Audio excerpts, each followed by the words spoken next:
ব্রাহ্মণবাড়িয়ায় আওয়ামী লীগ নেতার বিরুদ্ধে প্রবাস ফেরত বৃদ্ধকে মিথ্যা মামলা দিয়ে হয়রানির অভিযোগ। দেখছেন digitalbrahmanbaria.com।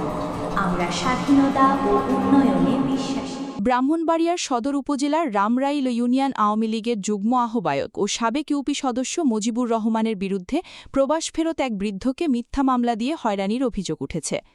ভুক্তভোগী বশির আহমেদ খান জহিরের দাবি, দীর্ঘদিনের জমি সংক্রান্ত বিরোধকে কেন্দ্র করে তার বিরুদ্ধে উদ্দেশ্যপ্রণোদিতভাবে মামলা করা হয়েছে। এ ঘটনায় তিনি ও তার পরিবার বর্তমানে নিরাপত্তাহীনতায় ভুগছেন বলে অভিযোগ করেছেন। জানা গেছে, সদর উপজেলার মোহাম্মদপুর গ্রামের বাসিন্দা বশির আহমেদ খান জহির দীর্ঘদিন কাতারে প্রবাস জীবন শেষে দেশে ফিরে আসেন। তার দাবি, তিনি বৈধভাবে সেন্দ মৌজায় বিএস খতিয়ান 1503-এ 41 শতক নাল হালে ভিত্তিভূমির ক্রয়কৃত ও নামজারিকৃত মালিক। তিনি বিদেশে থাকা অবস্থায় দেখভালের জন্য স্থানীয় মেম্বার মুজিবুর রহমানের ওপর দায়িত্ব দেন। এমনকি জমিটি ভরাটের জন্য তিনি মুজিবুর মেম্বারের ব্যাংক অ্যাকাউন্টে 8 লক্ষ টাকাও পাঠিয়েছেন। 2019 সালে প্রবাস জীবন শেষ করে দেশে ফিরে নিজের জমি ফেরত চান বশির আহমেদ খান জহির। তবে জমি ফেরত দিতে অস্বীকৃতি জানায় মুজিবুর মেম্বার।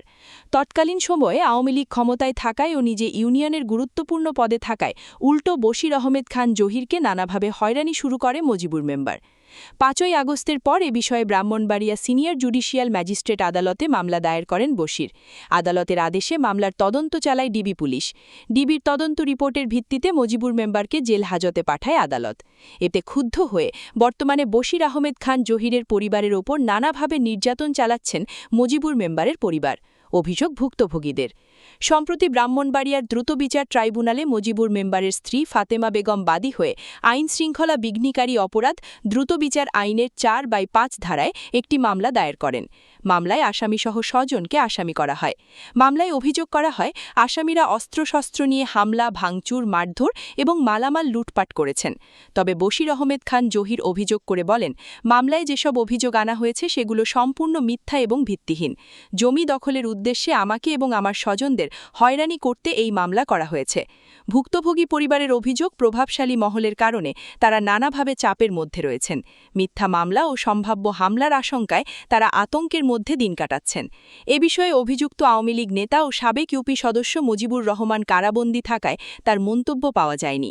শতভাগ স্বচ্ছতা, নিরপেক্ষতা ও পেশাদারিত্বের সাথে মামলা তদন্ত চলমান রয়েছে বলে জানিয়েছেন অতিরিক্ত পুলিশ সুপার ওবায়দুর রহমান। কোর্টের মাধ্যমে আসার পরে সদর থানায় এই মামলাটি সাব ইন্সপেক্টর শফিক তদন্ত করছে। আসলে আমাদের থানা পুলিশ যে কোনো জিডি মামলা এবং কোর্ট থেকে যেই সিআর মামলাগুলো আমাদের কাছে আসে, আমরা শতভাগ স্বচ্ছতা, নিরপেক্ষতা এবং পেশাদারিত্বের সাথে সেই মামলাগুলো তদন্ত করে থাকি। এক্ষেত্রেও আপনি নিশ্চিত থাকতে পারেন যে থানা পুলিশ এই মামলাটি শতভাগ স্বচ্ছতা, নিরপেক্ষতা এবং পেশাদারিত্বের সাথে তদন্ত করবে। আমি দীর্ঘদিন যাবৎ বিদেশ ছিলাম। বিদেশ থাকাকালীন তারে দেখভাল করার জন্য আমি জায়গাটা তার কাছে দিয়ে রাখছিলাম। পরে আমি 2017-18 সালে যখন দেশে আসি, ওখানে হে বলল যে আসার আগেই হে বলছিল যে জমিনটা কী করবে, ভরাট করবে। ভরাট করতে গিয়ে সেটা কিছু টাকা লাগবে। তখন আমি বলছি যে কত লাগবে? বলল যে 3 লাখ টাকা লাগবে। আমি 3 লাখ টাকা তার জন্য মিউচুয়াল ট্রাস্ট ব্যাংকে পাঠাইছি, যেটা নাকি আমাদের বাসায় বলে গোপন নাম্বারে টাকা পাঠানো হয়। পাঠানোর পরে হে জায়গাটা ভরাট করছে। ভরাট করে হে চাষাবাদ করে খাইতেছে। আমি 20 সালে বাড়িতে আসার পরে তার আমি যখন বলছি যে তুমি জায়গাটা ছেড়ে দাও, তখন হে বললো যে না, জায়গাটা ছাড়বো কেন, তুমি দলিল করে দাও। তাই সেই প্রসঙ্গে আমি যখন বলছি যে তোমার সাথে আমার কোনো লেনদেনও নাই আর বেচা কিনারও কথা হয়েছে না, তোমার দলিল করে দেবো কেন?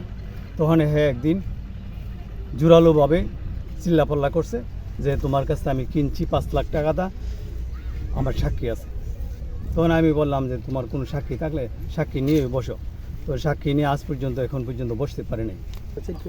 আমি এখানে সততা ভিত্তিক আমার বিচার চাই, তার অপসারণ চাই।